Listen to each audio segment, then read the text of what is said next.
Bob Arum and his frustration towards Teofimo Lopez Jr. And let me counterpunch. I think that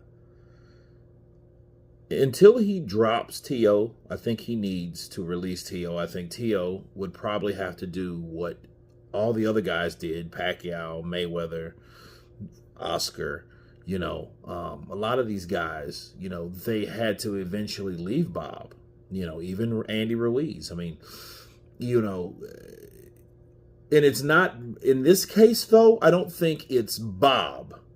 It's Teo. Bro, Teo has not been the same dude ever since he beat Lomachenko. When he beat Lomachenko, he turned into someone that he just comes off entitled. Teo just, and what has he done really since then? Well, he got beat. And then, he got beat again. He had a hot mic, then asking people around him, you think I still got it, yo? Didn't even really know if he sounded defeated. A lot of people thought he lost to Martin, right? And the crazy thing is, he hasn't really done anything since then. I mean, worth mentioning. Sure, he's fought some guys, but who has he fought that we know? You see what I mean? It's not a lot that he's done since then. He turned down a rematch with Loma for a lot of money. He complained about how his family, his in-laws were sucking him dry. He mentioned unaliving himself. He's done a lot of those things, and then he says, "Oh, I'm going to retire because I'm not making the money that I should make." You did all that. You did all that turning down and refusing and all that diva shit, only to turn around and complain on something you claim you're not getting, but you're going to turn down something that you would have that you're complaining about not having.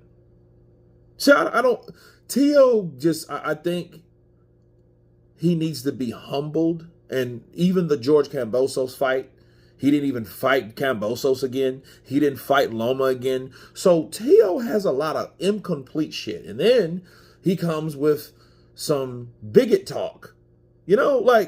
Bro, you're not making it easy for people to really like you. And I used to love Teo. Teo was like one of them cats that, I wanted to fight these guys. He had the attitude, he had the swag, he had the personality, but then, he beat Loma and then turned into a first-class asshole. And it's bad because he hasn't done anything really since then. Honestly, the fighters that he's fought are subpar. Matias, everybody was looking forward to Matias. And then he turns this fight down. High career payday money. He turns it down once again because he did it in the Lomachenko opportunity in a rematch. So at this point, I say this. Bob needs to let him go, so he needs to see what else is out there. Also, I think Teo, I think he needs to be humbled. I think he really needs to be humbled. I think, all the talk, I know you keep yourself relevant, and I think that's a part of the gift of gab, his persona, but it's not working anymore.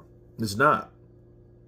And T.O.'s a guy that I think, he's just going to have to learn some things, or, he'll be in a situation where, he'll be like a Demetrius Andrade, even though he's done a lot more than that. But I call that the Dimitri Andrade effect. When you haven't done anything in the decisions that you've made that has caused you to lose so many times outside the ring, to the point, if and when you do, which I know he's lost, but when you do lose, nobody will give a shit anyway. That'll just probably be the cherry on top because his career is super shitty. Like Teo, I hope he gets these fights. I hope he gets the Jaron boots in his fight, and he is close to that circle with Turki Al-Sheikh. Hopefully that's enough for him. That's the only reason I'm thinking that he's telling Bob Arum what to do or where to go, because he's closer to the guy with the dinero. That may be the only reason and the only silver lining I can see with Tio. Like, hey, I'm good with Turkey Al-Sheikh. We're in talks. You know, my name's in there, so you know I should be where I need to be real soon with the guy with the money. Hopefully that's how it comes and turns out. You guys tell me what you think of Bob Arum's comment to Teofimo or about Teofimo Lopez Jr. Of course, please subscribe. And you guys been Counterpunch. Peace!